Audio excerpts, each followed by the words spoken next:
We are April and Scott, creators of NaughtyGym.com, and this is The Naughty Gym Show. For years, we've been fitness and nutrition coaches to thousands of people through our commercial gyms and online platform.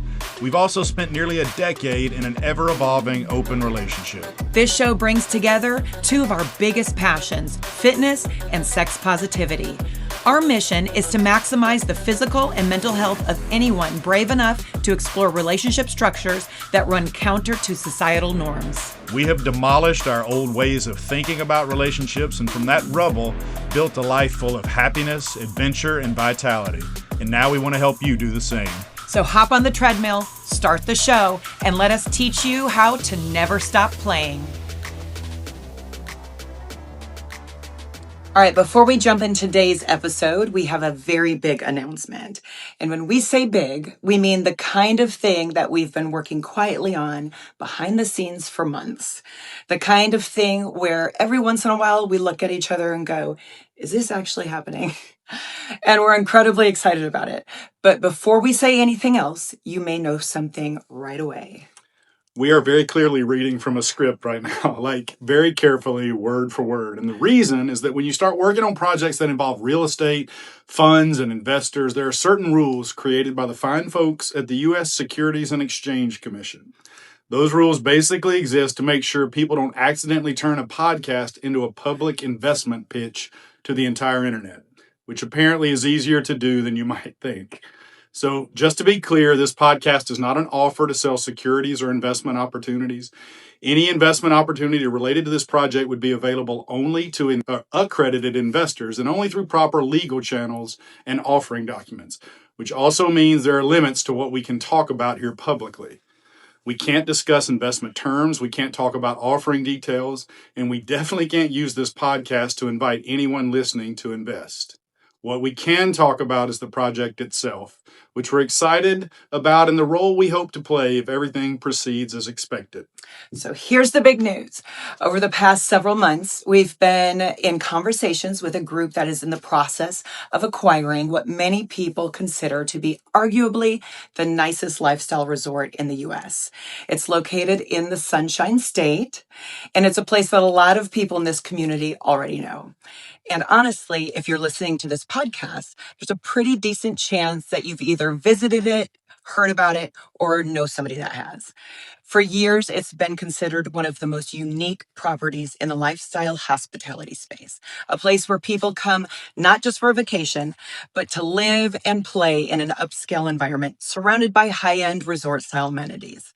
Right now, the property is under contract with a new ownership group, and we're involved with them. And assuming everything proceeds as expected, the transaction closes later this year. We'll be stepping in to help build this experience, community, and culture around the resort, which means helping design events, programming, and the kind of experiences that make a place truly special. In other words, helping them turn an already incredible resort into something even more unforgettable. Now, longer term, there is also a broader vision around building a lifestyle hospitality platform that could eventually include multiple destinations. But right now, the focus is this resort, this incredible property, and the opportunity to help shape what the next chapter of this place looks like. For us, this feels like a really natural extension of everything we've already been building, the community, the events, and the conversations we've been having on this podcast for years. So while there are still a lot of details that will have to unfold over time, we wanted to share the news with you because this is something we're genuinely thrilled about. And if you happen to be someone who has visited what might be the hottest lifestyle resort in Florida, you might already have a pretty good guess about which place we're talking about. But for legal reasons, we'll just leave it at that for now. If you're curious about the project or just want to learn more about what we're building, you're always welcome to reach out to us directly. You can email us at naughtygymonline@gmail.com anytime, and we're happy to answer what we can. Just keep in mind that any conversations about the investment opportunities, if they happen at all, have to take place privately and through proper legal channels. We're incredibly grateful for the opportunity, and we're excited to take you all along as this journey unfolds. All right, now that we've successfully made the big announcement without accidentally starting an SEC investigation. Let's get into today's episode with some very special friends of ours who also happen to be our very first Naughty Gym members, and they're going to tell us all about their lifestyle experience. Welcome back to the Naughty Gym Show. I'm your host, April, and this is the bidet, super bidet man himself, Scott. You know what a bidet is? It's where a toilet that cleans your bottom. And if you are part of our Naughty Gym community or listen on the Patreon, you know what I'm talking about. Do yourself a favor. If you don't know what she's talking about, don't try to find out. Yeah. So you can go to our Patreon, patreon.com/Naughty Gym. And there's 3 different tiers, but you get to hear all of the stories that we don't share on this podcast, all of the juicy, deep, dark secrets, mostly dark secrets, including what I think we're going to talk about after the show's over today. Yeah, only our Naughty Gym platform members and our Patreon members. So if you're not a Naughty Gym member, you can go to www.naughtygym.com or join our Patreon at patreon.com/Naughty Gym. So we've got some special guests with us today, all the way from Canada. Clint and Denine, who were our very first Naughty Gym members ever back in 1976, which is also when Canada was founded. April just found that out, so she's proud. So we're gonna talk. We're gonna have a long, fantastic conversation with them here in a minute. But first, just real quick, we're gonna run through some of the stuff we've got coming up. Some of our events that are coming up quickly. Yeah. So first coming up is our Wild Love Theory retreat, where we have 2 spots left in the Smoky Mountains, April 15th through the 19th. And we'll be working along with Catherine from Expansive Connection.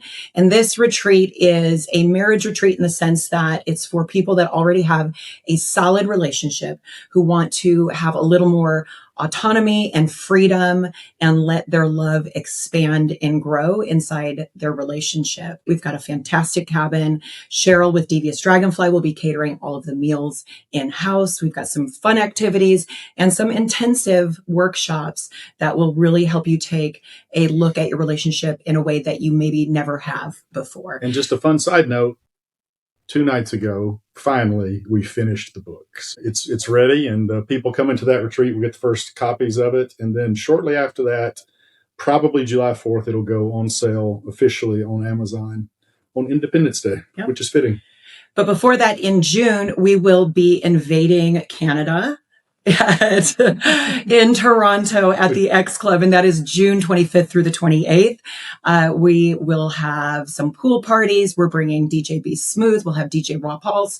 We're going to be having some workshops by Luna Matatas and Ashley Manta, and then also the fun parties that the X Club is known for. So tickets are on sale right now. You can go to our website at naughtygym.com, click the link for all of the details. And you actually have to buy the tickets if you're coming to anything more. If you want the 4-day pass that gets you into all the events, you have to buy that through our website. And then we have several more retreats and events. We've got Barcelona in August, El Salvador in October, and then we have 3 retreats, our men's and women's retreat, and then our holidays retreat in November. So go to the website, naughtygym.com, to get the details for those. Scott?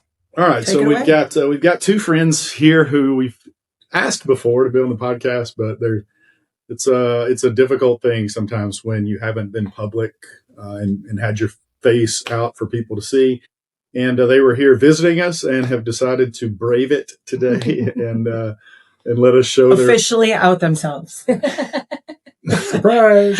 So they have, like April said, they were, if not our first, one of our very first members in Naughty Gym, and have been very dear friends of ours for that entire time. And in some ways, a lot, if you've had any experiences in the Naughty Gym community, especially on events and stuff, in some ways, all of that traces back to them. They asked us very early on if we would be interested in going and running a Spartan race with them, because they went and ran one, had fun, and said, we would love for y'all to go. And we decided to test that by not just going with them, but renting out a lodge in Glacier Mountain Park in Montana, where the Spartan race they wanted to go to was at.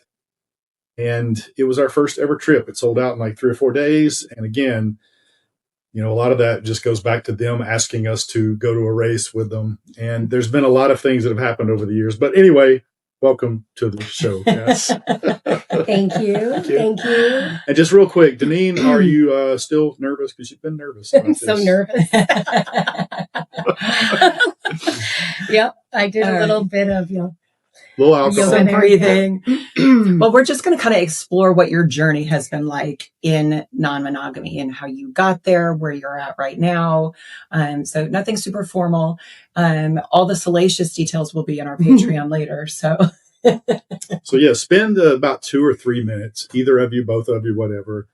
Just kind of tell us as briefly as you can what got you into non-monogamy and when did it start? You want me to start on this? Absolutely. Okay. It's actually kind of a two-pronged approach that we had. Shortly after we were married, I think I was 25, playing hockey with a bunch of older guys, and we started hanging out with the team captain and his even older girlfriend. I think they were late 30s, early 40s.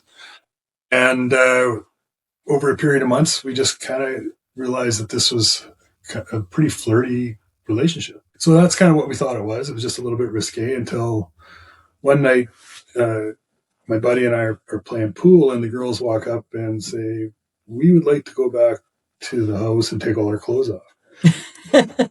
So we did that, had no idea what we were doing. We woke up the next morning in their house, drove to the hospital to see another friend's baby, and it was about an hour drive.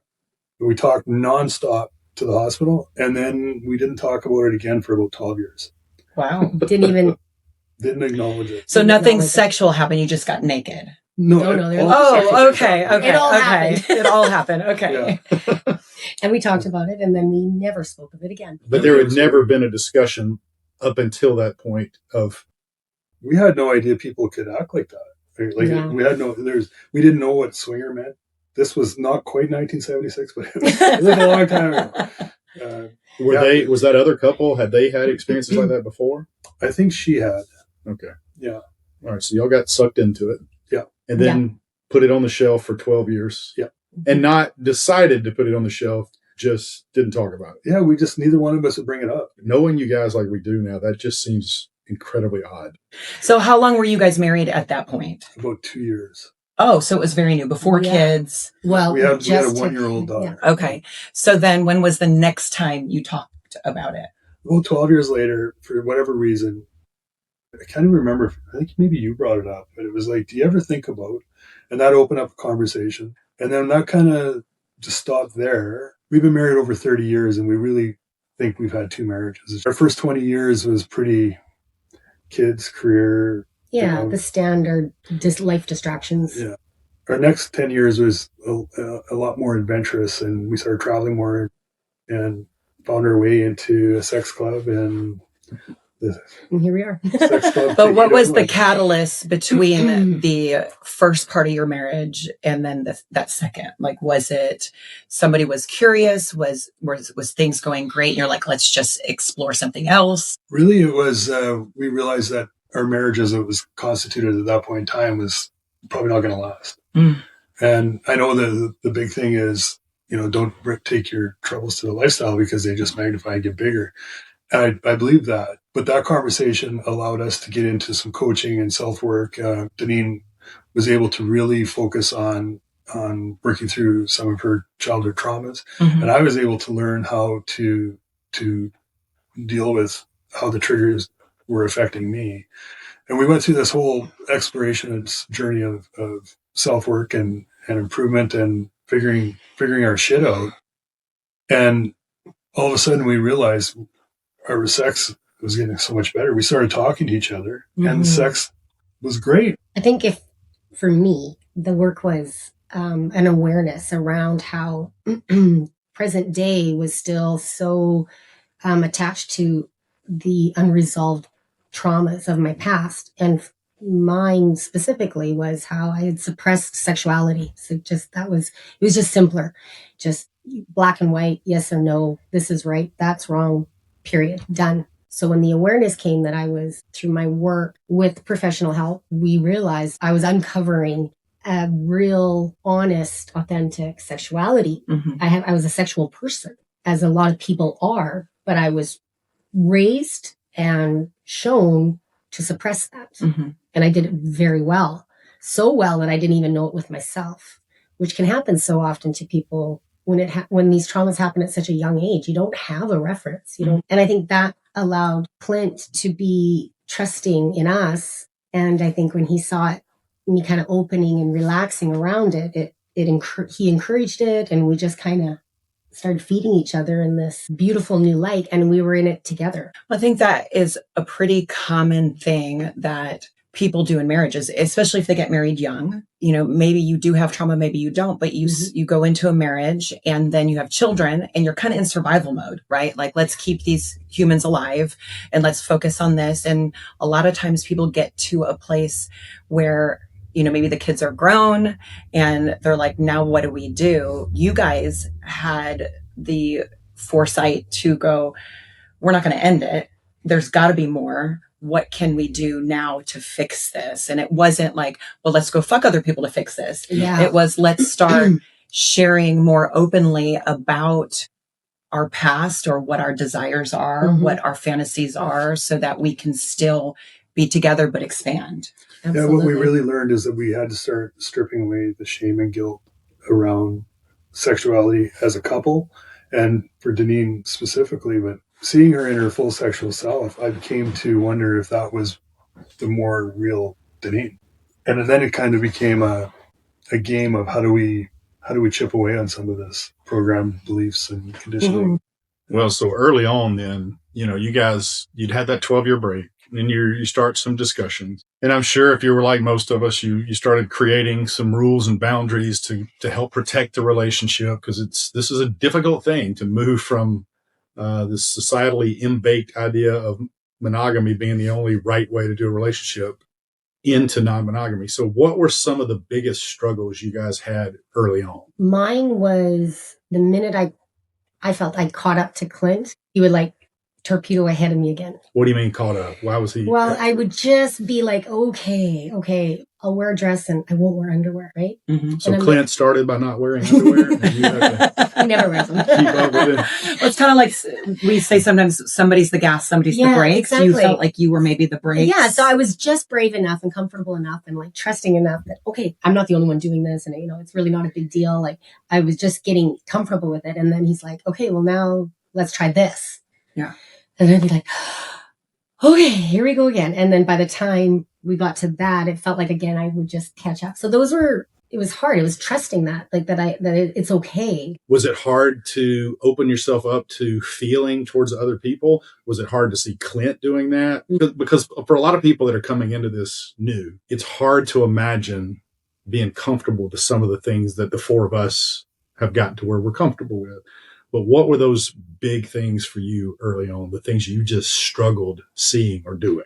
So much, like so many things. Seeing like sexual activity happening, naked bodies, and it all being like, this isn't on TV. Feeling that like, oh my God, this is happening. Like, I'm taking my own clothes off in front of people, and then they're looking at me.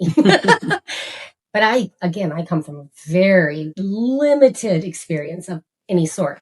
Did you feel like every step you took was hard? Absolutely. Yeah. For me, it truly was, but also exciting. You guys are bringing your show to Canada because the club you're going to, the X Club, I know. was our very first club that we ever went to. Yeah. Oh, wow. And we were there probably 10 or 11 times and Tahito 3 times before we ever interacted with anybody else. Then we got to like introduce like actually being with other people. Yeah. Or even thinking about going that way. But everything was about us. Yeah. When y'all were first going, like you first started going to the X Club, Mm-hmm. Yeah. did you have rules in place that said, okay, we're going to this X Club, but we are not doing anything with anybody? Absolutely. Yeah. That was exactly it. That's how he got me there. Because it was, I wanted to, like, he's like, no, there are these places, babe, that you can drink and you can dance and you can like be sexy dancing. And, you know, other people are doing all that they're doing, and some people can be naked, but you don't have to do anything you don't want to do. How nervous were you that first time walking in? Almost vomiting. I was so But nervous. the funny part about that is we went shopping for her that day to get a sexy outfit, and I was like, yeah, let's do it. She's like, really, you want to go shopping? I'm like, of course I want to go shop. So we spent all day and she's whispering stuff while I'm running around getting her. And she says, so tonight I'm not going to wear panties. And I'm like, don't whisper. She's like, I'm not going to wear panties. And I'm like, yes, we're not wearing panties. So we have a little jacuzzi and we're, we're having a couple of drinks, trying to get ready. And I'm super excited about this no panty stuff and the short dress she's wearing. Doesn't take much. Doesn't take much, yeah. And we're about to go, and she's like, I had to put panties on. And I'm like, what? Oh, he was so crestfallen. He's like, I was crushed. Like, I had so much investment in this. I still get that way. If she tells me she's not going to wear a bra to our date and then last minute changes her mind because she feels uncomfortable for some reason, it crushes me. Yeah. Well, that's never happened, first of all. All right, keep going, Clint. She did save the day, because when I asked why, she said, I'm so wet, it's going to be a slip, trip, and fall hazard. I was so afraid. Like, I would just start walking and I'm like, woo! Like, no. So you were experiencing the eroticism and the thrill of it, but you were also incredibly nervous. The first night we went into the back room and we locked the door. But we were able to hear everything around. We learned that for Denine, the auditory experience was very erotic for her. But you guys did have sex with each other the first time you went to the club. Yeah. Oh yeah. Okay. Every time. Every time. I mean, that's important. People think, I don't want to go to these things. I can't have sex with other people. You don't have to. You never have to. Y'all went alone. Y'all went 10 times. At least 10 times. At least 10 times. It was years. It was 5 years before we played with anybody. Yeah. 5 years. Yeah. And then eventually you guys joined Naughty Gym. I'm probably skipping a lot of stuff here, but the very first time we met you was at a Room 77 event in Antigua. Yeah. Yeah. And we got to, we knew you because you had joined Naughty Gym and we'd had some conversations and stuff, but we never met face to face, and we met you there. But we ended up having an experience, the four of us, and we found out in hindsight that was your first experience, right? Or it was our first full swap. Yeah. I remember that because we had the pre-play talk on our balcony. You two did, or the four of us? The four of us. Okay. And you guys were leading it because we knew nothing about anything. So you guys are saw swap, and we're like, yeah. Says, okay, well, we're totally fine with that. And Denise like, I think we want to do more. And then, like the consummate professional you are, Scott, you're like, okay. And you picked her up and carried her into the bedroom. You remember that? No. I do. Yeah. It was like, you got the answer you wanted. You stopped asking questions, right? Like that. Yeah. He was like, that was consent. Don't give him a chance to back out. That's right. Yeah, you can just step on the gas. I don't remember that. But also, that has stuck with her a long time as we got to know more guys in the lifestyle. The assertiveness that you showed there, she kept looking for that. Mm-hmm. And it's hard in the lifestyle. I still do. Yeah. That is an important part. Yeah. It's hard in the lifestyle to be assertive without feeling like you're crossing lines. Sure. Mm-hmm. So I think a lot of guys default to being a little bit more passive with how they approach the girls. And the girls do definitely run the show in the lifestyle. Yeah. Well, and I think what everybody should take from that is, how awesome I was in the moment. Obviously. And okay, sorry. He's coming out with a masterclass. Okay. So what was your biggest struggle, Clint? Mm-hmm. My biggest struggle was, there's that old saying is you only go as fast as the slowest person.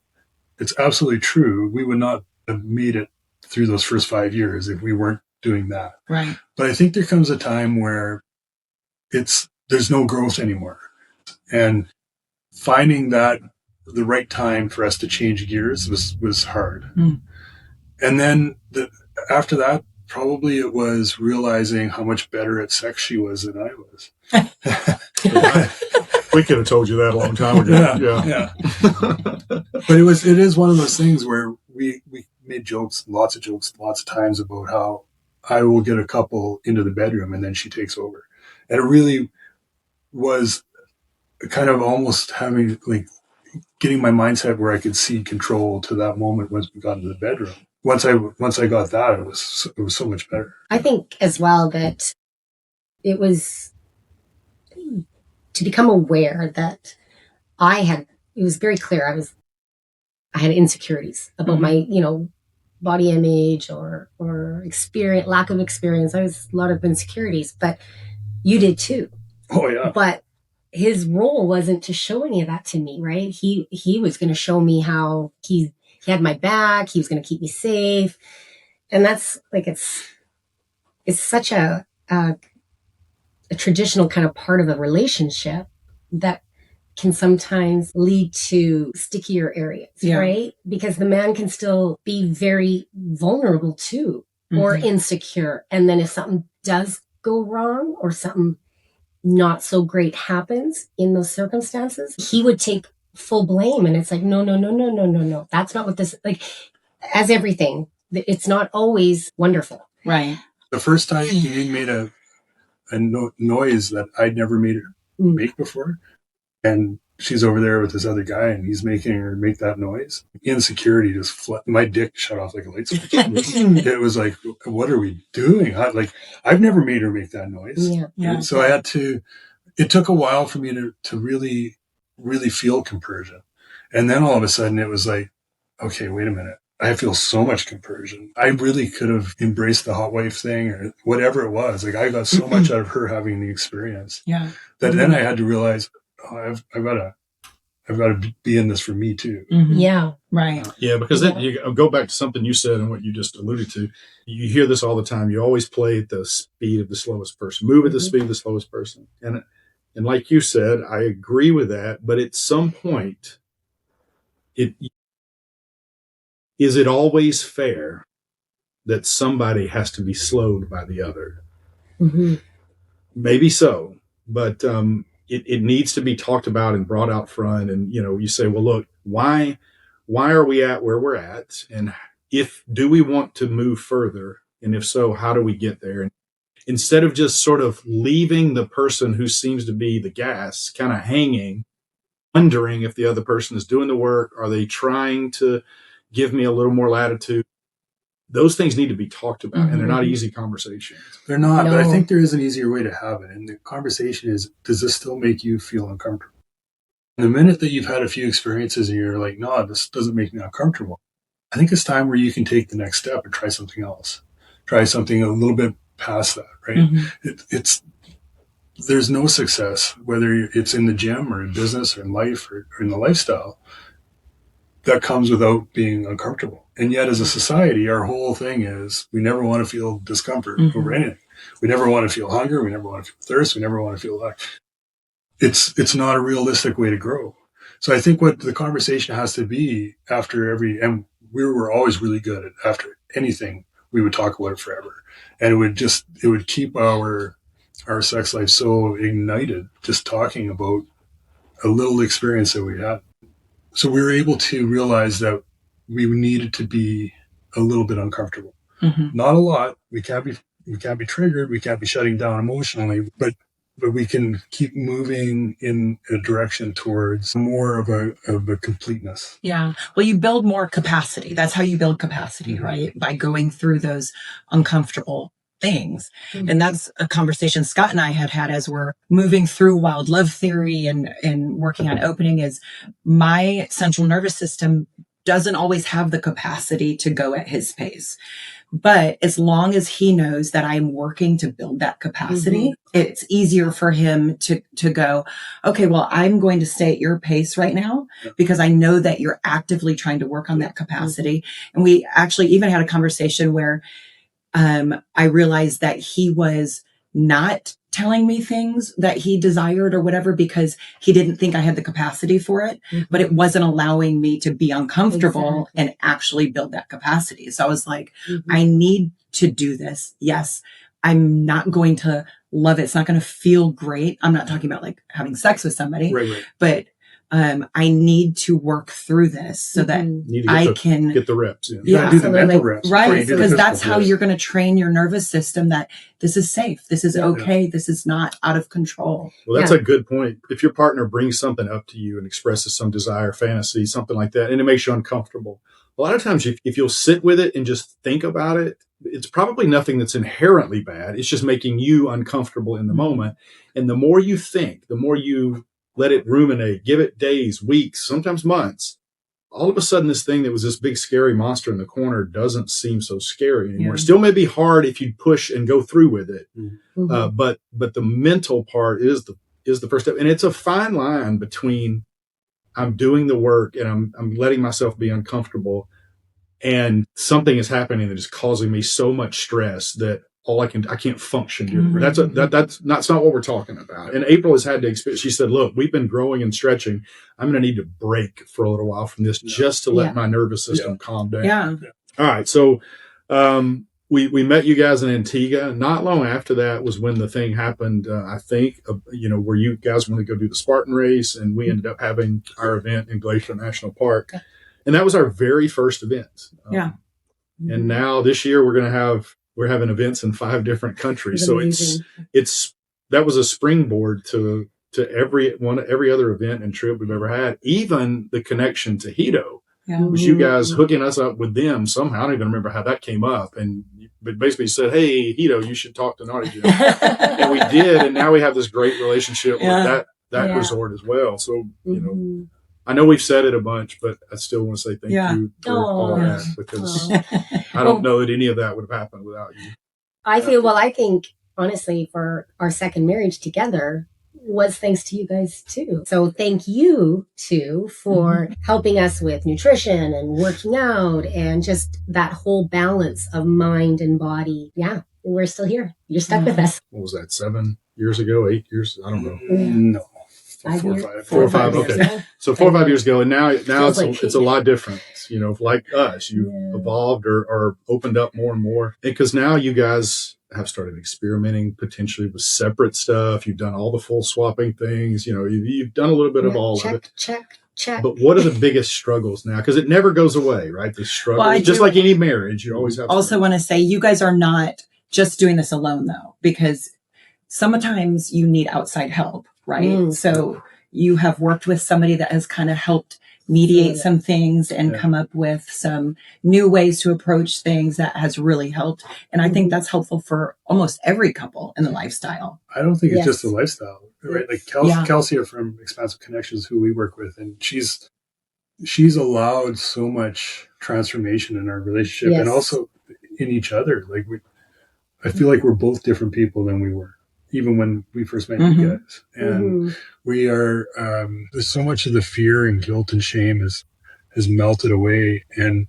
we really are approaching this as an adventure that we're doing together, even when that takes us into separate bedrooms or separate towns and cities for that matter. The connection that we get out of all of our stuff it just keeps growing and growing and growing. And the more we leave the shame and the guilt and fear behind, it is so much more rewarding.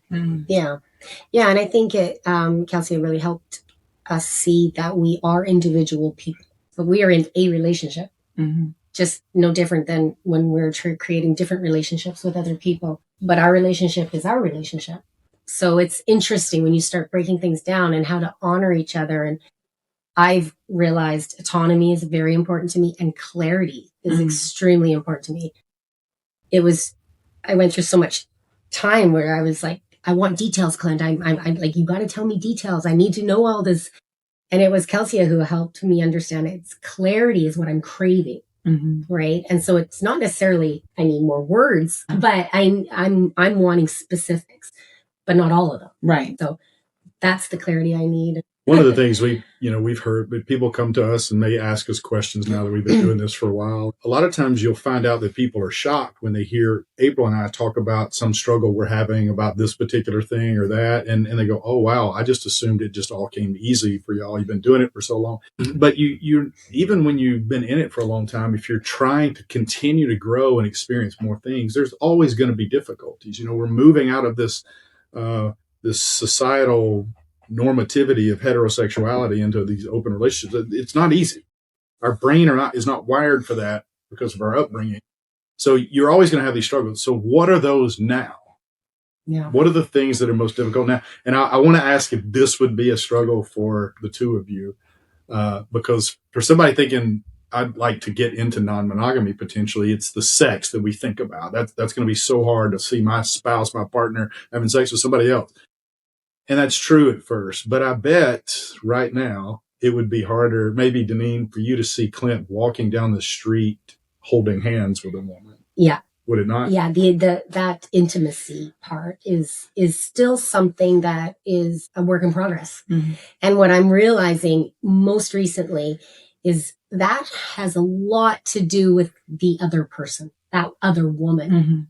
right? Like it still comes down to, I just have a better feeling around somebody than another person. And they could be wonderful people. It has nothing to do with being a good person or a bad person. It's not about that. It's just an energy. It's something that I feel or I'm not feeling. Your connection to that person. Yeah. But I think there's so many levels of connection. There can be a great, friendship connection, just to be able to talk about non-monogamy with another couple and know that it isn't going to go into sex. Right. And then there could be others where it's like, it's just physical. And that's okay too. Yeah. I truly feel like I still need to be Clint's person.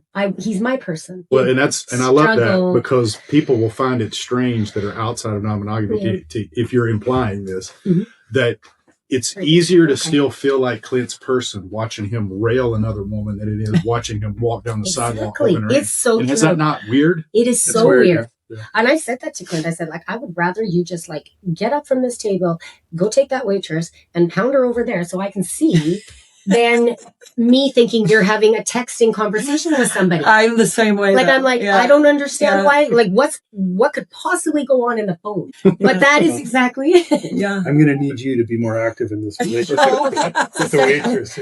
Please let me know anytime you want me to do that. That's something I've been actively working on too, is that intimacy piece of it, feeling like I'm losing that special place and knowing logically that I'm not. But my central nervous system doesn't know that yet. Yeah. And so that can be difficult, but it's something that I know you're actively working on. Yeah. And that's not an easy process. As easy as sometimes we can look at other couples in the lifestyle and go, why is this so easy for them? Why is this so hard for me? Why can't I do this? I think it's probably not easy for them. Probably not. But in some people it is, but it's also not beneficial to shame yourself like that. Exactly. Like, because we all have different things in our past and our history and attachment styles and everything else, which is another reason why it's so important to work with somebody who can support you in that, like a coach or a therapist or something like that. Absolutely. Would it be fair, Denine, if I said, in order for you to enjoy watching me have sex with somebody else, there has to be a baseline of respect and trust and friendship with that person? The woman, like the other woman? Yeah. But to see intimacy, there has to be more of a loving connection. Did you say that? Yeah, for sure. Yeah. Because as you know, we have a written relationship agreement that governs how I act in these public lifestyle spaces. And I've specifically asked, we have mutual friends in California. I said, like, I know she's very touchy and I want to not be worried about that. Like, what is our... And she's like, oh, no, it's okay. Yeah, with her? Oh, no, totally fine with her. Yeah. Yeah. And there's a handful of people, you included, that where she feels like that. And it's interesting to me that that's the four-way connection of that has become what's important. About your relationship agreement, is that something that you've worked with Kelsey on? Yes. Okay. And can you share a little bit about that, how that came about, like how that operates? Yeah, I think a lot of it had to start with, we identified what flirting means differently. Right. Very different. My idea of flirting in my mind is completely different than Clint's. Right. Yeah. And just real quick, okay. in 60 seconds, tell us the differences. What do you think's flirting? You got 30 seconds. Clint has 30 seconds. I think kissing, length of time, like if it's not like a peck, that's foreplay. You're making out. That's like, I am ready to. If I'm going to go in there, we're probably going to go to the bedroom. You don't kiss then unless it's a you're peck. intending. It's to like flirt. a hug. It's like I'm greeting, like kiss, friendship. That's good. But I do think that, but you're like different. the last BBBB, she I into know that a little bit more. I know, like but it's that's changing. Yeah. But yeah, for me, I'm getting to know you. 60 seconds or less. Yeah. That was the big difference. That's just for flirting. Clint, that's just flirting. So making out is just flirting for you, because that's how Scott kind of defined it. Yeah, I know. Also, like, I don't want to commit to having sex with you if I don't know that I'd like to kiss you. Right. Like that seems like a pretty good first step, you know? Yeah. Have you yet ever like made out for an extended period of time with a guy that you had no intentions of having sex with? Oh, nope. Never. Never. And like, are you currently, you feel like, not only have I never done that, I don't want to get to where I want to do that. Or you would like to be able to do that. You just haven't gotten there yet. Probably the second part. I probably would like to feel, I think I would like to be able to feel in the moment that it's okay to kiss. Yeah. I still have a choice afterwards. And I don't have to feel bad if I don't want to have sex Oh, is with that him. the issue? So if the I guy think- was somebody you didn't want to have sex with, the reason you wouldn't kiss him is because you'd feel bad if he thought we were going to have sex. Yeah, Yeah, I think so. I think that's I'm the same way. Like, I don't want to lead programming. somebody on, Exactly. right? Yeah. And I think now in a vanilla setting, I don't think I would have a problem making out with guys because there's not an expectation, but I feel like there's more expectations from men if you're making out with them and you're in a lifestyle situation. Then they're going, "Oh, I'm about to get lucky," and I'm like, "But you're not." Why in a vanilla? If you're making out with a guy in a vanilla setting, you don't think he's thinking that same thing too? I might be just happy to be at first base. So, Clint, what is any big struggle for you with anything, or you feel like, Right now. I'm pretty cool with whatever? My struggle lately has been to not close off the physical side of it and leaving an opportunity for that as well. We've never considered ourselves to be DTF, but we've DTF, right? And Surprised us all. Surprised us all. And especially when it's her, we were already naked, but we were with this couple 5 minutes after a 5-minute conversation. And I was not ready for any of that. Like, I didn't even have Cialis at the club. Like, I thought we were just hanging out, right? So we've had enough of those experiences where we can realize that it meant there was no connection with the other couple other than we were both feeling sexy at that time.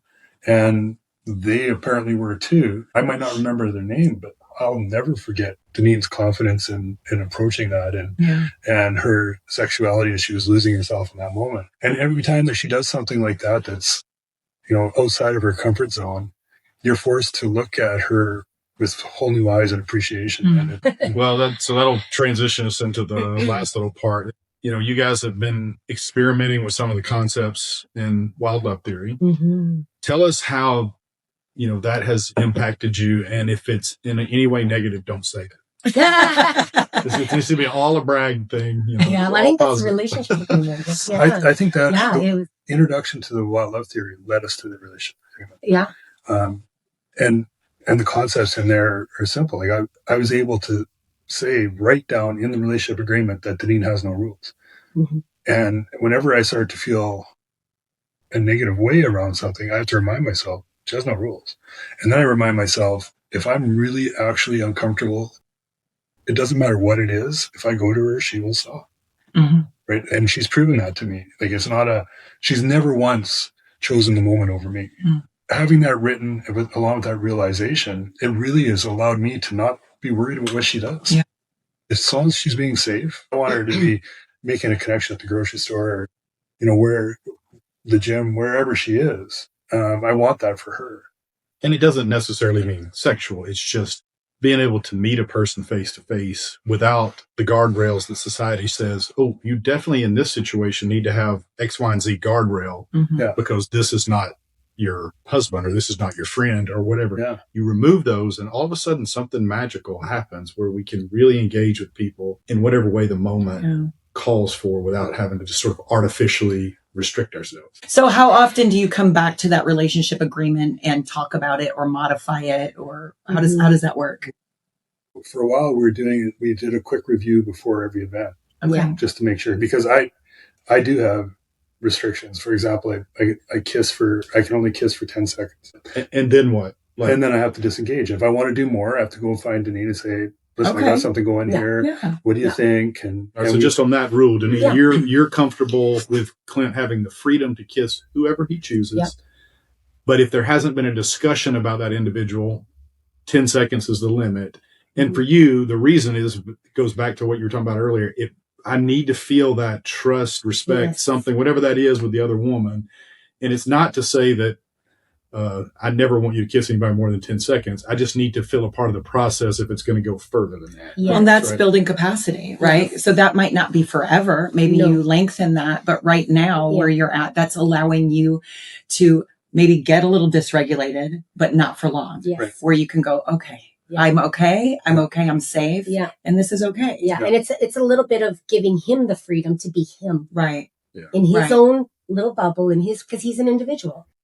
And I want him I want to be able to trust that what he is feeling after that 10 seconds, that he will take a moment on his own terms, figure out what he's wanting, and then come to me with a request. And that gives you not clarity. A request, and that gives me the clarity. Yeah. I don't need the details. Mm-hmm.